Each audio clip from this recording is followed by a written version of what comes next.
and it was like a random ad lib. I was like, it's Fuego. And then I was like, yeah, that sounds cool. Yeah. And then I go to the club. So what was your name when you said it's Fuego? Like it was Sky. Sky? It was still Sky. But like, man, you know, some illegal situation happened where, you know, with my name at that time. And so I see this baddie in the club. Like, so she's so bad I didn't even want to talk to her. Yeah. And then she was like, something. Fuego. And I was like, oh my God. All right, bet. That's a sign from Jesus.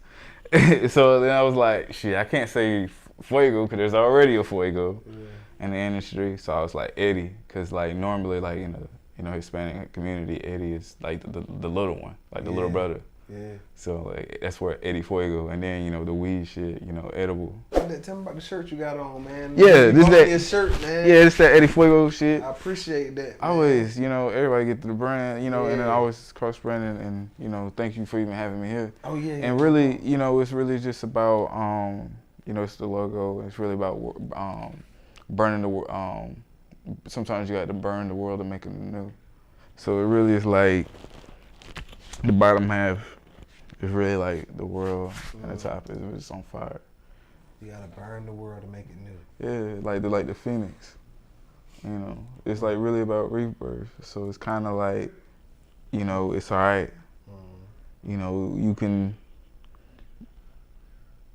always change your today. You know, type shit, and really just to bring hope, and that's why it's the flame, like Edi Fuego, the GOAT. Let's go into your sound. Yeah. Cause you got an interesting sound, man. I wanna get I feel your love. Yeah, that's unreleased though. I ain't even released it yet. Yeah, that's that was just on some shit, bruh. And man, I just went on YouTube trying to find that motherfucker. Nah, I sent it to you. Yeah, that song, honestly, came about because like Prince is like my idol, bro. Like R.I.P. Prince. Yeah. And like rest in heaven, Prince. But my dream was to literally just sit in a Prince session. Like I didn't want to like talk. Yeah. Like I signed a non-disclosure. I just want to sit and watch you create and learn. Like that's how I made that song. I was like, yo, I need a song to make Prince happy. Yeah. Like Prince would be like,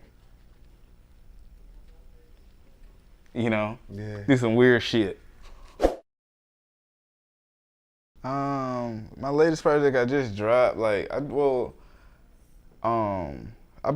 really was just like I dropped Here Comes Elroy, was really just a project just to, you know, have like build my catalog online. Cause it was really, I was switching from the rebranding from Sky to Edi Fuego. It was like, okay, cool. Yeah. I need to get, so, you know, I released that project, and then I released Living Legend, freaking Phases, Lost Genie out right now, which is actually Phases and Lost Genie is gonna be on my actual project I'm about to release, which is it's called Mauve. Mauve. Yeah. Mauve. What's the acronym? What that mean? You know, it's just what it is. You know, it's we Mauve. It's the Mauve. You know, it's a way of life. You know, and it's Mauve. Yeah, like you have to like. You ever see that Jay-Z joint? And the dude was like, "Oh, I like that pink." He was like, "Nah, nigga, this Mauve." Yeah. Okay. Yeah. Okay. So it's just some shit. It's some shit this where. Pink, this Mauve. Nah, yeah, this Mauve, cause it's like.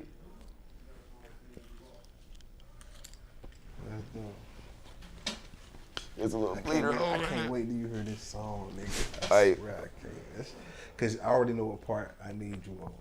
Oh yeah. You can add whatever you need to. Almost definitely. I rip. Like, I don't. It's gonna be some shit for everybody, but it's more tailored to the earner and to the man of like respect and things like that, like people who, you know, love and things like that. It's more, the project is more of becoming a man of honor, like becoming a man of respect type shit. That's how like I can really put it, like putting away your childish ways. Man, I'm gonna tell you the truth. What I do in Raleigh though, I keep low, like is what's weird. What I don't like is that like I've been around the world, you know what I mean, and I can honestly say. Y'all ever notice? I know everybody's into music, so y'all seen those documentaries. Y'all always see like all these people been around each other and knew each other somehow, and then they all start popping like popcorn, right? This is the one place I've been, and I've actually said like, yo, all these people are gonna pop, but the only thing that's stopping them from popping is the people that's controlling these artists. You feel me? It's not the artists, it's the curators, it's the DJs, it's the ones that put the artists. They're not pushing it because guess what? It's like, okay, cool, you got an artist, right, that you think is hot. You're not gonna want that artist to fuck with this artist because instead of not even listening to this artist because you're like, well, my nigga's the shit. You don't know what the fuck that dude got going on. So and the artists don't know, or the real head, the one that's controlling the artist, got the artist in their mind. You don't need no one, right? Except this. So you end up getting into the cycle of this best list, brother. You know how many best lists there been since motherfucking 25 years from now? No one's gonna be on that best list. Like I feel you, bro. Like I don't know. That's how I think about this shit. Cause I feel like musically, organically, like man, out here. This place made me say like, yo, because everywhere, and it's not bashful or being boastful, but everywhere I've ever been musically, I always felt like, man, I'm not better than y'all, but it's like, you're not on what I'm on. Like, I'm on arenas and stadiums. Exactly. They still thinking like, oh man, I can go get it. Here's the first time I'm hearing people with music. I'm like, my nigga, you should be goddamn. You should be on the motherfucker. Yeah. And that's what I feel, and that's why I feel like when I say like my purpose is like to bring people because shit, I'm a nigga that's been through a lot, like from this end to this end, and I could be like, okay, cool. All right, you feel that way, all right, cool. All right, you wanna go on that type of track, cool. That's how you, all right, bet, cool. Cause it's not gonna bother me. Right, you can do it. You can do it. I want you to do it. Like shit, I'm encouraging you to do the shit. Cause it's not gonna stop. Like people don't understand. It's like there's 7.2 billion people in the world. It's either are we rapping for the DJ, or we making music for the DJ, or we making people for the people. And the things for the people is like people they hate on YoungBoy. How can you hate on a nigga like that when he's touching souls? He's telling what these young niggas are out there like how they feeling and shit. But you got niggas that be like, oh, he ain't making real music. He's making shit that's touching them kids' souls. So how the fuck you gonna go against him when you ain't making the shit that's generating to those kids? What are you doing? Focus on you. Hey, Rich Dad Poor Dad said, hey, it's something called tending to your business. You people be minding everybody else's business. That they neglect their own shit. If I know like fuck, I've been through such and such, and I could I don't want to speak on that to someone else, but I could put that in a song, and there's a random nigga from across the way who don't even know who the fuck I am, and they like, bruh, this song, yo, my nigga, this nigga goddamn, he talking to me. Shit, I'm bumping that Kevin Gates project, the whole project. I'm like, nigga, that's me. So that's the key to making music. That's brilliant. What if you put in all the work you could, right, to get into an industry you never get into, right? Have a baby grow up, and he have everything that you didn't get. Your legacy might not even be through. I love it. You know, I'm just saying. Yeah. Like I be sitting there working so hard. You know what I'm saying? People work so hard they want to be something, and then turn around. And then either they little brother or either they big brother or whatever get, you know what I'm saying? So it'd be like, you know what I'm saying? I remember watching Run's house. and JoJo used to be rapping all the time, right? Yeah. Didn't go nowhere, but Diggy came right around. Diggy came right around and real. Everything, you know what I'm saying? But that's the thing, like, that's what I want. Like, I want, like, to inspire, like, seeing my daughter said that she was a rock star. That was like, or having her, like, get a guitar and be like, Dad, I made your song. And they just start going off. Not knowing I don't know what she's saying, she just going off. Like, shit like that. Yeah, cause and then I be like, hey, yo, like, my daughter helped me write some of my songs. You know what I mean? So like, it was like when she was like 2. All right, did she come up to you like, you can take that 2 different ways. You gotta be cool as hell for your daughter coming up to you, bothering you during your craft, talking some gaga Google shit, and you actually be inspired by like, hold on now. Now what you say again, baby? Say it again. Yeah. That's dope as shit, nigga. Cause she be like, cause like my daughter, like, ever since like the womb, you know, even like her mom, she sings and shit. And like my daughter, you know, from the womb, she was just always listening to music. So she got out, you know, she was listening to music. And I was always rapping and doing all that. Like, I never, I don't force it on my kids, but I don't hide it, being like, yo, like, this is what I do. This is my occupation. Yeah. And it was like one day I was writing this song and I really couldn't really get the hook. Like, you know, sometimes like you just hear the beat and you're like, yo, this is it. Yeah. And then she was just like, do or die, daddy. Oh, shit. I was like, what? The fuck? You 2 years old. Yeah. And then it was like, that's when I made changes. And she sat on my lap. And it was like, I'm on the grind like it's do or die. Who want it more, either you or I? And then that song, like, it's crazy because it's like, you know, I have moms sending me videos of their kids, you know, singing that song, and they don't even know what it means. You know, because that was like in a time like, you know, I was going through a lot of stuff as a dad.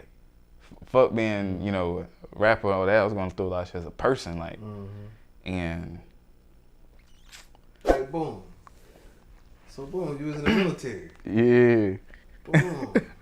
Alright. What branch? I was in the Army. Word. Alright. Well, how long you was in there? 8 years. 8 years? Damn, I did 6. Damn, this motherfucker beat me, y'all. Shit. Yeah, I did 6 years too, bro. So tell me about the experience, man. It literally like saved my life.